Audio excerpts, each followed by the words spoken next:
people. We the people. For Politics Unusual. Politics Unusual. Choose, choose. Politics Unusual. Politics Unusual. Choose, choose. Politics Unusual. Politics Unusual. Choose, choose.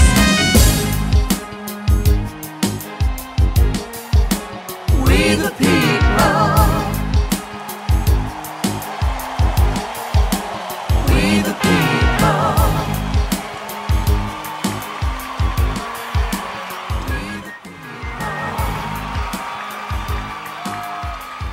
Hi, I'm Joe Novick. Welcome to another edition of New Jersey Politics Unusual.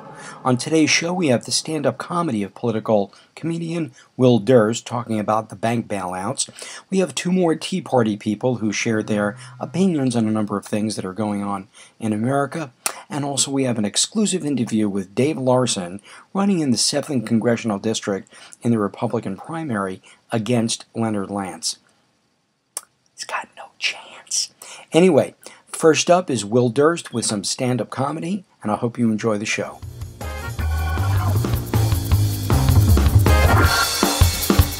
Hey guys, Will Durst here to state the obvious, that it's not hard to figure out why all those banks went belly up. Because the people that got running those things have the same sense that God gave a beach pail full of green plastic Easter grass.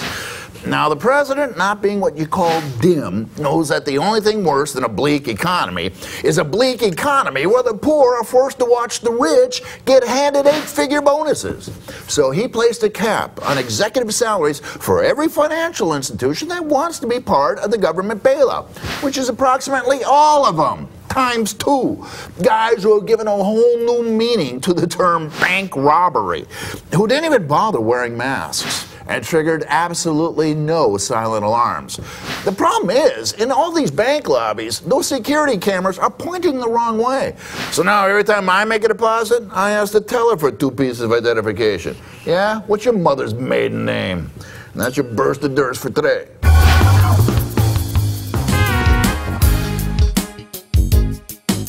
Next up, we have an exclusive interview with David Larsen, who's running for Congress in the 7th District against incumbent Leonard Lance. We caught up with David Larsen in Flemington, and he shared his opinion with us regarding Don't Ask, Don't Tell. He also sent us this rather, well, strangely worded quote that seems to refer to himself in the third person.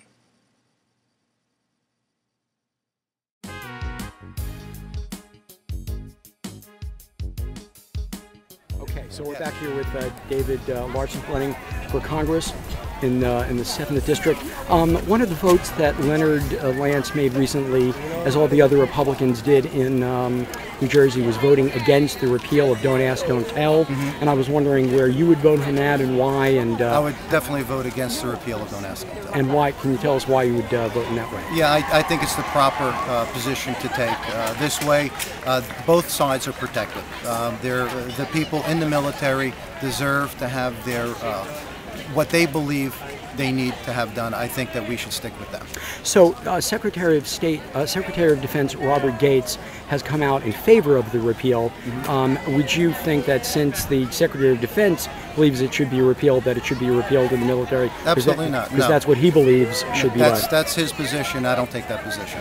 Okay, and even though we've lost, dozens of, I think it was interpreters and such, because they could not serve in a time when we're in 2 wars, putting us at risk by eliminating those in the military.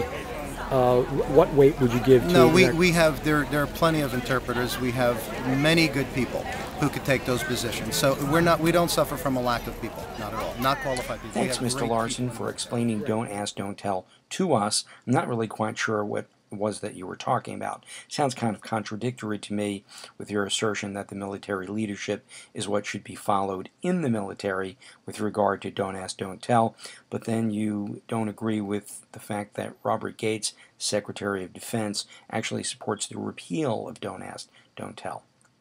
Next up, we go to our Tea Party character of the week, a woman who believes that she is the Statue of Liberty and thinks that France no longer wants to have their national health care system.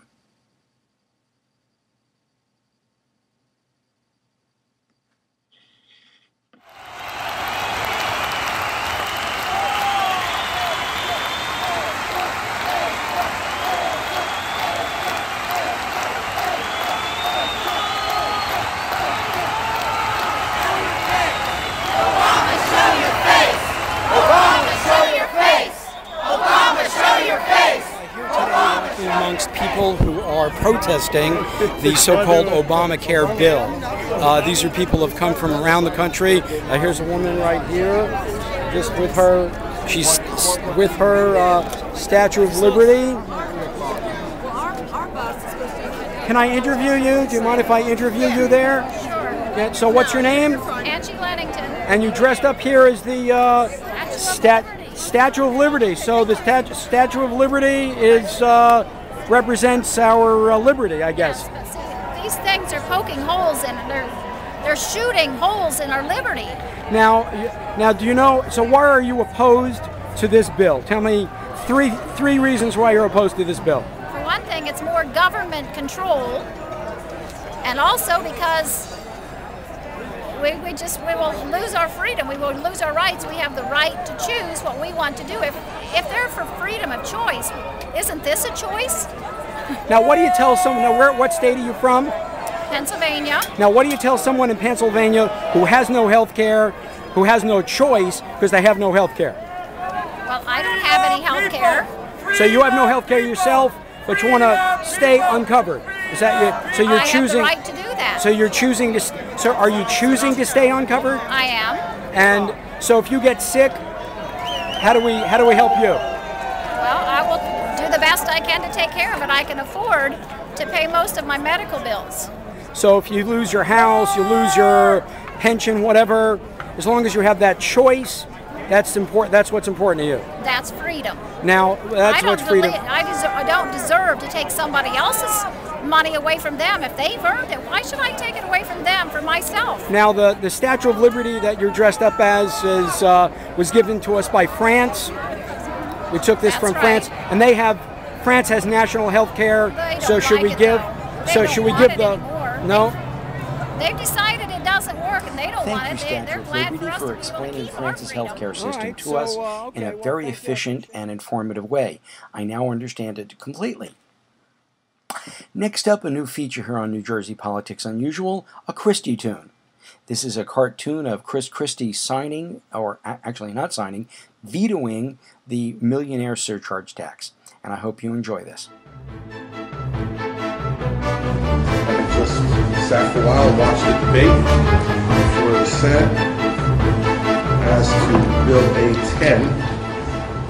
I am sending it back to the legislature without my approval. Faster than a speeding bullet. And the same as to Bill H-20.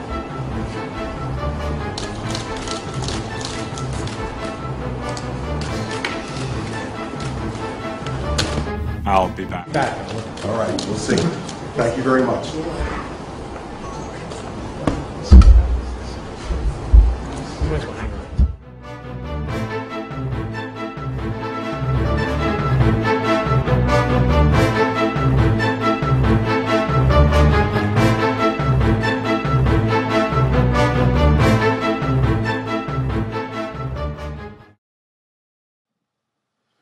Well, that's our show. I want to thank you for joining us this week on New Jersey Politics Unusual, where each week we take a look at the people in New Jersey who make New Jersey's politics just a bit unusual.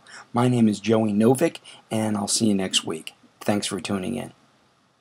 The race is on, going nowhere fast, but the rain marches by. What's gonna last? What's gonna